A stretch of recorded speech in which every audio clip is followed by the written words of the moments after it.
Em 1999, o jornal alemão Die Zeit fez um experimento. Perguntaram a Salah Ben Ghali, vendedor de falafel e ex-diretor de teatro, com quem no mundo ele mais gostaria de se conectar. Ele escolheu seu ator favorito, Marlon Brando. Então, os repórteres procuraram uma cadeia de amigos, familiares ou conhecidos, pessoas que se conheciam pelo primeiro nome, que pudessem conectar Ben Ghali a Brando. Acontece que Ben Ghali tinha um amigo na Califórnia. Esse amigo trabalhava com o namorado de uma mulher que era irmã de fraternidade da filha do produtor do filme Dom Juan de Marco, estrelado por Marlon Brando. No total, foram só 6 passos, 6 graus de separação. E a ideia é que esse não é um exemplo único, que você pode conectar qualquer 2 pessoas no planeta em 6 passos ou menos. Mas será que isso é realmente verdade? E se for, como isso afeta nossas vidas? Como, em um mundo com 8 bilhões de pessoas, ainda podemos estar a apenas 6 conexões ou menos? Isso influencia a disseminação de doenças e informações? Nossa matemática revelou que a questão não é o mundo ser pequeno, mas como poderia ser diferente. Então recebi uma ligação do FBI. Estamos tornando o mundo cada vez menor, como se isso fosse algo bom. Mesmo assim, isso te expõe à toxicidade e maldade das quais talvez estivesse protegido. O efeito líquido disso tem sido bastante negativo em muitos aspectos. As pessoas sofreram. Não é perigoso apenas em termos de propagação de doenças, mas qualquer coisa malévola agora tem canais que antes não tinha. Se todos nós estivéssemos conectados a todas as outras pessoas do planeta completamente ao acaso, então seria quase uma certeza matemática que quaisquer 2 de nós estaríamos conectados por menos de 6 passos. Imagine eu com 100 amigos entre 8 bilhões de pessoas. Cada um deles conhece 100 pessoas. Então, 2 pessoas afastadas de mim vão abranger 100 vezes 100 pessoas. Isso já são 10 mil pessoas. E se você fizer 100 à quinta potência, isso dá 10 bilhões. Isso é mais pessoas do que há na Terra. Note que esse número é 5 à quinta potência. Essa é a razão aproximada de por que a teoria dos 6 graus de separação é válida. Mas o mais chocante sobre isso é que o cálculo que acabei de mostrar é sobre ter 100 amigos escolhidos aleatoriamente entre 10 bilhões. E eles estão espalhados pelo mundo todo. Mas sabemos que, na realidade, a distribuição de amigos está longe de ser assim. Sim, é absolutamente verdade. Então, esse cálculo bem grosseiro que eu fiz é absurdo, justamente porque, como você disse, o mundo está muito longe de ser aleatório. A verdade é que as pessoas naturalmente se agrupam geograficamente. A maioria das pessoas que você conhece mora perto de você e elas também têm uma probabilidade maior de se conhecerem entre si. Se você calcular a fração de pessoas que você conhece e que também se conhecem, isso é uma medida do agrupamento na rede. Então vamos tentar um modelo com um alto grau de agrupamento. Imagine todas as 8 bilhões de pessoas da Terra formando um círculo. E digamos que cada pessoa conhece as 100 pessoas mais próximas a ela. Então, 50 à esquerda e 50 à direita. Nesse caso, a pessoa mais distante que você pode se conectar está a só 50 pessoas de distância. Se você quisesse se conectar a alguém do outro lado do planeta por uma cadeia de conhecidos, isso levaria 80 milhões de passos. Conectar 2 pessoas exigiria, em média, 40 milhões de passos. Só para chegar a 10% do caminho, seriam 8 milhões de passos. E 6 passos te levariam bem até aqui. Este é o paradoxo dos 6 graus de separação. Sabemos que vivemos nesses grupos locais de amigos e conhecidos, mas também parece que conseguimos conectar qualquer pessoa, em qualquer lugar, em apenas 6 passos. Há 10 anos fiz um experimento e descobri que o espectador médio do Veritasium estava a apenas 2,7 graus de separação de mim. Nas ciências sociais, isso é chamado de problema do mundo pequeno, que ocorre quando, por exemplo, você está de férias e encontra um estranho que conhece seu melhor amigo, levando você a dizer: "Nossa, o mundo é pequeno." Na década de 1990, 2 matemáticos, Duncan Watts e Steve Strogatz, buscaram resolver o problema do pequeno mundo. Duncan realmente tinha uma imaginação muito visionária naquela época. Nós tínhamos computadores que nos permitiam simular ambientes que eram complicados demais para a matemática funcionar. Antes, físicos analisavam apenas redes ordenadas e regulares, como as cristalinas. Matemáticos como Paul Erdős estudaram redes totalmente aleatórias, mas ninguém analisou o que ocorre entre esses extremos. Existe um grande meio-termo e Duncan e eu sentimos que começamos a explorá-lo. Para analisar esse meio-termo, Watts e Strogatz imaginaram uma rede regular de pessoas, ou nós, dispostos em círculo e conectados a alguns vizinhos próximos. Então tivemos essa ideia. Vamos começar pelo lado dos físicos, pelo regular. Agora vamos girar o botão da aleatoriedade para torná-la cada vez mais aleatória através desses atalhos aleatórios. Todos nós temos alguma experiência com atalhos. Faço parte do clube de xadrez da internet e fiquei muito amigo de um cara na Holanda. Essa conexão faz o mundo parecer pequeno, porque agora, mesmo que meus amigos não percebam, eles estão a apenas um passo de um cara na Holanda. E esse tipo de conexão, onde você se conecta com alguém fora do seu círculo normal, foi o que passamos a chamar de atalho. Então eles foram ao redor do círculo, desconectando alguns dos elos e reconectando-os aleatoriamente a um nó diferente na rede. E enquanto faziam isso, observavam o que acontecia com o número médio de passos necessários para ir de qualquer nó da rede a outro, pulando entre nós conectados. Ou seja, o grau de separação. Este é o momento da grande revelação. Quando Duncan girou o botão em suas simulações no computador, assim que ele introduziu alguns atalhos, o mundo logo se torna tão pequeno quanto um grafo aleatório. Quando eles refizeram apenas 1% das conexões para atalhos, o grau médio de separação caiu de 50 na rede totalmente ordenada original para 10. Mas Watts e Strogatz também acompanharam o quão agrupada era a rede. É a fração das conexões de um nó que também se conectam entre si. Ou seja, a proporção de meus amigos que também são amigos entre si. O que eles descobriram é que o agrupamento permaneceu alto por muito mais tempo. O mundo se torna tão pequeno quanto um grafo aleatório, mas ele permanece tão agrupado como se ainda fosse regular. Assim, seria possível ter ao mesmo tempo o agrupamento e o mundo pequeno, ambos reais. Agora, no modelo de Watts e Strogatz, eles analisaram 1000 nós. Mas se você aplicar o modelo deles aos 8 bilhões de pessoas na Terra, bem, então você só precisaria que 3 em cada 10 mil amizades fossem um atalho. E a média dos graus de separação cai para 6. Nossa matemática mostrou que a questão não é porque o mundo é pequeno, mas sim como poderia ser diferente.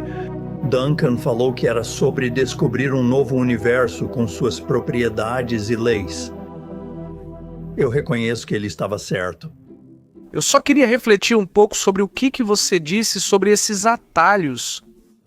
Acho que já tive esse fenômeno acontecendo comigo algumas vezes na vida, quando sou convidado para um evento e parece ser um evento totalmente aleatório.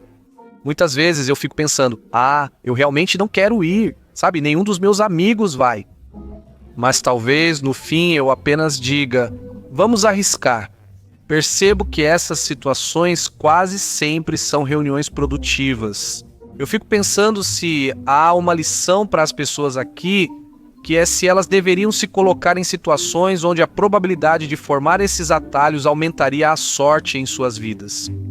Você acabou de apontar um fenômeno muito famoso na sociologia, que é chamado de força dos laços fracos.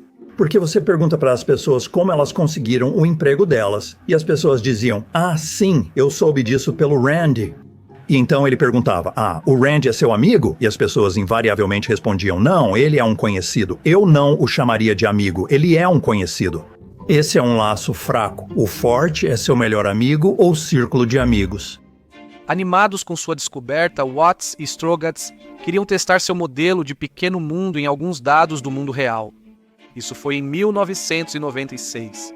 Pensamos, onde conseguir dados de grandes redes para testar isso? Não foi fácil. A internet não foi mapeada. O Google não existia. Então eles recorreram a uma fonte incomum. Só existia um sistema nervoso que havia sido mapeado naquela época, que era o do verme C. elegans. Um verme de cerca de 1 milímetro encontrado na Terra, favorito dos neurobiologistas. Eles conheciam cada célula no corpo do C. elegans, desde o momento em que é uma única célula até se tornar um organismo completo. Então eles tinham o diagrama completo de conexões desse organismo. Watts e Strogatz aplicaram seu modelo na rede neural do verme. O verme possui 282 neurônios, cada um conectado em média a outros 14. Se você colocar tudo isso em uma linha ao longo do corpo do verme, os neurônios nas extremidades ficariam separados por cerca de 40 passos, e o grau médio de separação seria em torno de 14. Mas quando Watts e Strogatz fizeram os cálculos, eles descobriram que o grau médio de separação entre quaisquer dois neurônios era de apenas 2,65. Para contextualizar, se estivessem conectados aleatoriamente, seria 2,25. E sim, ok. Então, bingo, era um mundo pequeno. Aí a gente estava estourando o champanhe. Quero dizer, foi realmente empolgante que a natureza tivesse feito isso. Pensamos que isso deveria valer para vários tipos de redes, já que a natureza não resiste a esse mecanismo. Eles analisaram atores de Hollywood e redes elétricas dos Estados Unidos, e ambas eram redes de pequeno mundo. Por exemplo, no banco de dados com mais de 200 mil atores de Hollywood, o grau médio de separação era menor que 4. Dangerfield participou de Clube dos Pilantras com Bill Murray, que esteve em Ela Está Grávida com Kevin Bacon. Para quem se interessa mais por sistemas dinâmicos do que por teoria dos grafos, a verdadeira recompensa foi, ok, e daí? E daí se o mundo é pequeno? Isso interfere na sincronia das coisas ou na propagação de doenças? Isso afeta a propagação da informação, seja o que for. Fizemos vários novos experimentos no computador desse modo. Pegue uma doença. Eu queria saber como alguns atalhos afetariam a forma como a doença se espalha por uma rede. Então pedi para Casper e a equipe fazerem uma simulação. E então a pergunta para você é: você quer começar com um mundo completamente regular, onde tudo está totalmente agrupado, ou você quer começar com algo completamente aleatório? Eu começaria pelo mundo comum. Ok. Lá vai. É a propagação de infecções. Ela domina o mundo. Se cada passo fosse um dia, em 73 dias a infecção tomaria conta de tudo. Vamos introduzir alguns atalhos e ver. Beleza, vamos torná-lo um mundo pequeno, tipo 10%? Vamos lá. Boom! Uau, isso é bem dramático. Né? É muito dramático e rápido.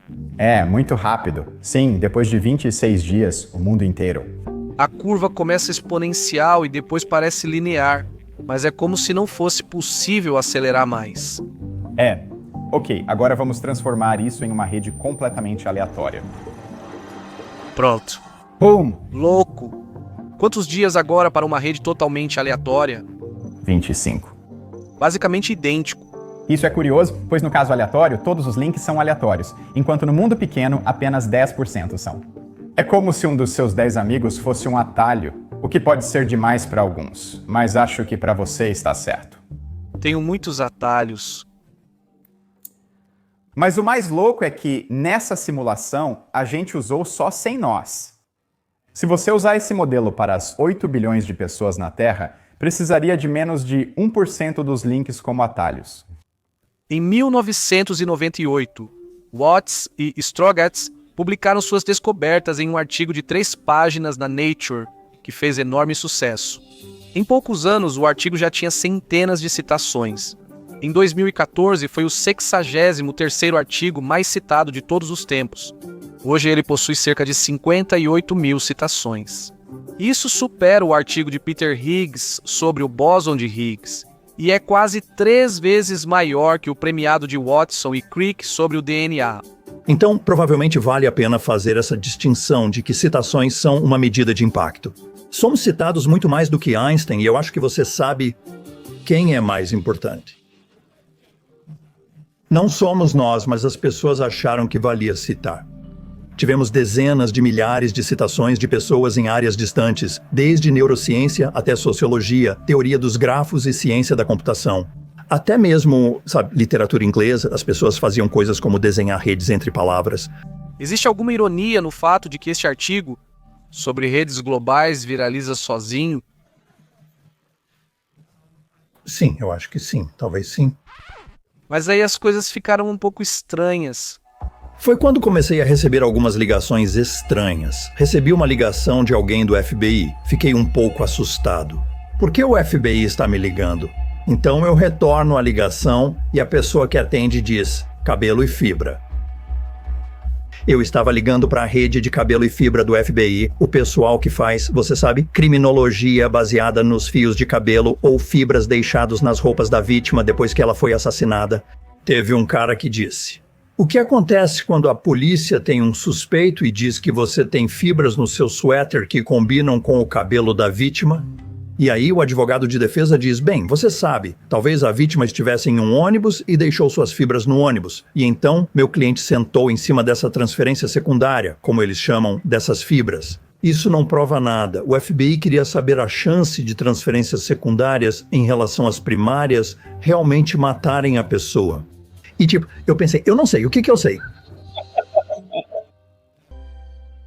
Em 1998, Albert Laszlo Barabasi estava estudando a internet. Naquela época, havia cerca de 800 milhões de páginas na web. Mas apesar do tamanho enorme da web, Barabasi descobriu que, em média, você podia conectar quaisquer dois sites com apenas 19 cliques. Aparentemente, a web também era um lugar pequeno. O curioso era que ela não se assemelhava à rede de mundo pequeno do modelo de Watts e Strogatz. Acabamos mapeando uma região do mundo pela web e tínhamos uma expectativa muito clara de como essa rede deveria ser. Barabasi pensava que a distribuição de páginas e links seria como uma curva em sino, parecida com a distribuição de altura em uma população. A maioria dos sites teria um número médio de links, com raros casos fora desse padrão. Mas não foi isso que ele viu. Então nós medimos a distribuição e ela não parecia nada com o que esperávamos. A curva começou íngreme. Muitos sites tinham poucos links. Depois havia essa cauda realmente longa. E aqui vimos páginas da web que tinham não só um pouco mais, mas às vezes 100 vezes mais links do que o grau médio ou o nó médio no site. Eram sites como o Yahoo, que conectavam a milhares de outros sites. Barabasi os chamou de centros porque, ao mapear a rede, pareciam o centro de uma roda, com raios indo para centenas de páginas. E foram esses centros que tornaram a web um mundo pequeno, não os atalhos. Barabasi então se perguntou: isso poderia se aplicar a outras redes também? A maioria das redes reais, ou praticamente todas as grandes redes, seguem dois princípios muito fundamentais. Primeiro, qualquer grande rede por aí nunca surge já como uma grande rede, mas sim cresce, certo? Em 1991, a web mundial era minúscula, hoje há trilhões de nós. Como passamos de 1 para 1 trilhão? Um nó de cada vez, um site de cada vez. Todas as redes por aí, não importa quão antigas sejam, quão rápido tenham surgido, elas sempre surgiram a partir de algum tipo de processo de crescimento. Se pensar em redes, é preciso incluir o crescimento. Número 2, quando um novo nó entra, você entra no Facebook com quem você vai se conectar, certo? Isso é um pouco imprevisível, mas é tendencioso. Suas conexões tendem aos nós mais conectados, pois é mais provável conhecer esses do que os menos conectados. Nós chamamos esse processo de ligação preferencial. Barabasi argumentou que esses dois princípios poderiam explicar como os centros surgem naturalmente quando uma rede cresce. Então, junto com sua colega Rekha Albert, ele fez uma simulação. Nós também temos uma simulação para isso. Eles iniciaram com uma rede simples de poucos nós conectados. Depois, eles começaram a adicionar novos nós à rede, um de cada vez. Com uma condição, eles se conectariam mais facilmente a nós, que já tínhamos mais ligações. Isso é muito legal. Parece muito biológico, muito orgânico. Também gosto de como os nós se projetam e não simplesmente param em um ponto só. Eles meio que se mexem e encontram o seu lugar. Eu realmente gosto disso. Como uma estação espacial. Era isso que eu estava pensando. Ou como uma colônia espacial, né? Né? Tipo, cada centrozinho poderia ser um planeta, aí você teria todas as estações girando ao redor dele. Sim. Então, quando Barabasi e Albert deixaram essas redes evoluírem, surgiram os centros. E mostramos que o crescimento e a ligação preferencial juntos levam naturalmente ao surgimento dos centros. Barabasi e Albert mostraram com essa simulação como centros podem surgir em quase toda a rede complexa. Pegue os aeroportos, por exemplo. Em 1955, o aeroporto O'Hare de Chicago começou voos comerciais. Ao contrário do aeroporto vizinho, o Midway, ele tinha pistas longas e muito espaço para as novas aeronaves a jato. As companhias aéreas mudaram seus serviços para lá. Com mais companhias aéreas conectando voos ao O'Hare, os passageiros ganhavam mais opções, tornando-o ainda mais atraente. Com a desregulamentação nos anos 1970, mais companhias adicionaram rotas e o ciclo se acelerou. Cada nova rota tornava o aeroporto mais útil e atraente para passageiros e companhias aéreas. Hoje, O'Hare é o aeroporto mais conectado dos Estados Unidos, com voos diretos para bem mais de 200 destinos. Mas nós não vemos apenas centros em redes criadas pelo homem. Em teias alimentares, você tem algumas espécies-chave, como o bacalhau do Atlântico, que conectam centenas de predadores e presas. E nas redes metabólicas em nossas células, você tem algumas moléculas como a ATP, que governam centenas de reações químicas. No cérebro, regiões como o córtex pré-frontal conectam várias funções diferentes por meio das redes neurais. Com o tempo, essas redes evoluíram, surgindo novas espécies, reações e circuitos que se integraram ao sistema já interligado. E assim você tem esse tipo de crescimento natural. O apego preferencial não é o único mecanismo que pode criar centros. Existem muitos outros fatores em jogo, especialmente nesses sistemas biológicos mais complexos. Mas o que a simulação de Barabasi e Alberti mostrou é que basta um pequeno viés ao crescer uma rede, e os centros acabam sendo inevitáveis.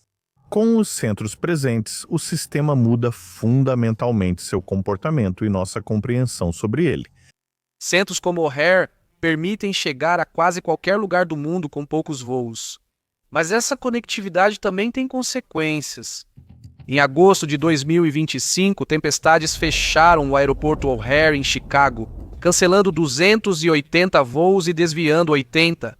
O transbordamento impactou ao menos 6 aeroportos dos Estados Unidos e aviões retidos em Chicago não chegaram a decolar para a Europa ou Ásia. O mau tempo em Chicago muda completamente não só o padrão de viagens em Chicago, mas em 24 horas todo o país é afetado por isso. E vemos o mesmo fenômeno em redes naturais. Eliminar uma espécie-chave, como o bacalhau do Atlântico, pode desestabilizar todo um ecossistema. Isso é o que chamamos de calcanhar de Aquiles das redes, o que pode ser bom ou ruim, certo? Boa notícia se você quiser criar medicamentos para matar bactérias, então você vai mirar no núcleo. Essa ideia originou a medicina de redes, onde pesquisadores criam medicamentos para atingir partes essenciais da rede metabólica de uma doença. Entender o papel dos núcleos não só ajuda a criar curas, mas também a controlar a propagação de doenças. Em 1990, a Tailândia enfrentava uma das epidemias de HIV que mais cresciam no mundo. O governo fez campanhas com cartazes, anúncios na televisão e palestras em escolas para incentivar o uso de preservativos. Mesmo assim, a infecção continuou. Em 1991, o governo mudou de estratégia e passou a focar nos pontos centrais. Ordenaram aos bordéis do país que clientes usassem preservativos, sob pena de fechamento. O impacto foi grande. Infecções por HIV entre jovens que entravam no exército caíram mais de 50%. Em 2013, o Ministério da Saúde Pública da Tailândia estimou que a política evitou mais de 5 milhões de infecções. Tudo porque eles perceberam a importância dos centros. Centros e atalhos tornam qualquer rede complexa mais conectada do que parece. Isso significa que tudo se espalha rápido, como atrasos em aeroportos, informações ou doenças. Mas esse impacto pode ser ainda maior? Quero dizer, será que a estrutura da nossa rede social pode influenciar nosso próprio comportamento e crenças sem que a gente sequer perceba? Em 1997, Watts e Strogatz estudaram isso com o jogo Dilema do Prisioneiro. Provavelmente é o problema mais famoso da teoria dos jogos, e é usado para representar uma porção de conflitos diferentes que vemos no mundo real. Já fizemos um vídeo completo sobre isso antes, mas aqui vai um resumo rápido. A ideia é simples. Um banqueiro com um baú de ouro convida você e outro jogador para jogar. Cada um tem 2 opções. Você pode cooperar ou trair. Se ambos cooperarem, ganham 3 moedas cada. Mas se você trair enquanto seu oponente coopera, você recebe 5 moedas e ele não recebe nada. E se ambos traírem, cada um recebe uma moeda. Então, o que você faria? Suponha que seu oponente coopere. Então você também poderia cooperar e receber 3 moedas, ou você poderia trair e receber 5 moedas em vez disso. Então é melhor para você trair. Mas e se seu oponente trair? Bem, você poderia cooperar e não receber nenhuma moeda, ou poderia trair e pelo menos receber uma. Então, não importa o que seu oponente faça, sua melhor opção sempre é trair. Se seu oponente também for racional, chegará à mesma conclusão e também trairá. Assim, quando ambos agem racionalmente, acabam na situação subótima de receber uma moeda cada, em vez de 3. Em 1980, o professor Robert Axelrod mostrou que, após centenas de jogos contra o mesmo oponente, a cooperação prevalece. Ele promoveu um torneio com os principais teóricos dos jogos, e as melhores estratégias eram gentis. A estratégia vencedora foi chamada de olho por olho, porque sua posição padrão era cooperar e só traía em retaliação. Ele também mostrou que um pequeno grupo de cooperadores pode trabalhar junto para superar um mundo de traidores. Esse é o cenário que estamos montando, certo? Você chega a esse lugar realista onde estratégias do tipo olho por olho acabam dominando o mundo. Porque, no torneio de Axelrod, toda estratégia jogava contra todas as outras estratégias, ou elas só interagiam com seus vizinhos próximos, que é, você sabe, o pequeno grupo. E agora você pode se perguntar, bem, e se começarmos a mudar a forma como isso funciona? E se juntarmos eles em uma rede? Watts e Strogatz criaram sua própria simulação do dilema do prisioneiro para isso. Eles criaram uma rede em que cada jogador estava ligado a alguns ao seu redor. Eles jogavam ao mesmo tempo contra todas as conexões. As regras eram simples. Se a maioria das conexões cooperasse, o jogador também cooperaria. Se a maioria das conexões deles traísse, eles também trairiam por retaliação. Eles começaram com um pequeno grupo de cooperadores cercados por traidores e observaram a rede evoluir. Com o tempo, perceberam que a cooperação se espalhou, como Axelrod descobriu. Mas então eles rodaram a simulação novamente, dessa vez com alguns vínculos religados como atalhos. E de repente os cooperadores foram esmagados e eles acabaram com um mundo de traidores. E quando eles começaram de uma rede totalmente regular e aumentaram gradualmente a fração de atalhos, eles descobriram que havia uma fração crítica além da qual o percentual de cooperadores no final do jogo cai para 0. O mais louco é que você usou as mesmas estratégias, com as mesmas propriedades, traços de caráter e personalidades, se quiser. E você não está mudando nada disso. Tudo o que você está mudando é a forma como eles estão conectados. Você sai de um mundo onde todos são gentis e colaboram para outro cheio de maldade e traição, apenas mudando a forma como estão conectados. É como se a maioria das suas interações fossem meio negativas. Então você começa a ser negativo também e acaba contribuindo para a negatividade geral. Se alguém for gentil, você pensa, isso me faz bem, então serei mais gentil com essa pessoa. A intuição por trás disso é que a cooperação é incentivada quando existem pequenos grupos. Se tenho um pequeno grupo de amigos, nos encontramos com frequência e a cooperação surge da familiaridade, assim como a repetição ajuda. Se eu sei que vou te ver de novo, que vou te encontrar de novo, acaba sendo vantajoso para mim cooperar. Na internet, qualquer um pode entrar no Twitter e criticar outra pessoa. Isso tende a desmotivar. Nós não temos panelinhas. Vocês não têm comunidades. Isso explica o fenômeno dos guerreiros de teclado, pois as pessoas falam na internet o que não diriam pessoalmente. Elas não falariam. A maioria é legal pessoalmente. É curioso esse lance de mundo pequeno. Sei que você pensa nisso por causa da música da Disney. É um pequeno mundo afinal. Como se fosse para ser algo bom. E ainda assim, isso te expõe à toxicidade e malevolência das quais você talvez estivesse protegido na cidade pequena. As redes sociais têm sido meio tóxicas. A ideia inicial era, ei, vamos conectar um monte de pessoas, já que as pessoas estavam separadas geograficamente. Nós conectamos você com seus velhos amigos. O efeito disso, na verdade, tem sido bastante negativo por várias medidas. Curioso, Watts passou a questionar se esses resultados valiam no mundo real. Por anos depois de ter feito esse trabalho, eu queria testar a hipótese com sujeitos humanos reais. Ele recrutou voluntários para jogar o jogo dos bens públicos em várias estruturas de rede. Ele esperava que, como descobriram antes, mais atalhos na rede reduzissem a probabilidade de cooperação. Mas o que ele descobriu foi que a estrutura da rede não teve efeito algum. A cooperação tinha chance igual de surgir em redes totalmente agrupadas ou totalmente aleatórias. Ficamos muito intrigados com esse resultado e então continuamos trabalhando nisso. Quando Watts analisou mais a fundo, percebeu que a estrutura da rede realmente importava. Em redes mais agrupadas, as pessoas tendiam mais a se copiar. Então, se por acaso alguém começasse cooperando, todos acabariam cooperando. Mas também era igualmente provável que alguém começasse traindo, e nesse caso todos os outros também trairiam. E no geral, nos jogos que eles jogaram, esses dois efeitos eles se anulavam, e é por isso que parecia que a estrutura da rede não importava. É como se estivesse no fio da navalha, certo? Onde, tipo, uma pessoa faz algo egoísta e tudo desanda. Em outro mundo, todo mundo meio que segura as pontas e tudo dá certo. É louco pensar que o mundo está por um fio, podendo ir para qualquer lado. Depende meio que de como alguém sai da cama naquele dia. Mas então, Watts percebeu algo. Na vida real, você escolhe com quem anda. Então ele refez o experimento, permitindo que os jogadores mudassem com quem estavam jogando. E dessa vez, ele usou o dilema do prisioneiro para que os jogadores pudessem identificar facilmente os traidores. E o resultado foi claro.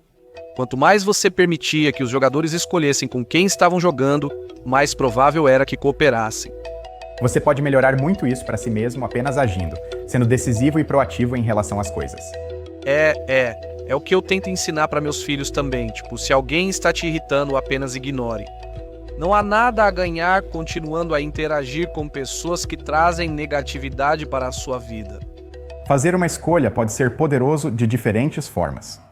Há algo no mundo que o torna propenso a essas turbulências. Ou seja, o mundo está sempre meio que à beira da instabilidade. E isso dá a cada um de nós mais poder do que você imagina que teríamos. Pessoas podem iniciar movimentos que crescem e ganham força. E no fim das contas, se você olhar para a história, é isso que acontece. Sempre é uma pessoa teimosa que faz algo que leva a 10 pessoas, 1000 pessoas, e as coisas mudam por causa disso. Sempre começa com uma pessoa, de alguma forma. Como disse Steve Jobs, só quem acredita que pode mudar o mundo realmente o faz. E o mais incrível é que tudo começa quando você acredita que tem esse poder. Aprender tudo sobre ciência das redes me ensinou muitas coisas, mas talvez a mais importante seja que nossas redes nos moldam, mas nossas ações moldam as redes. Então escolha ambos com sabedoria.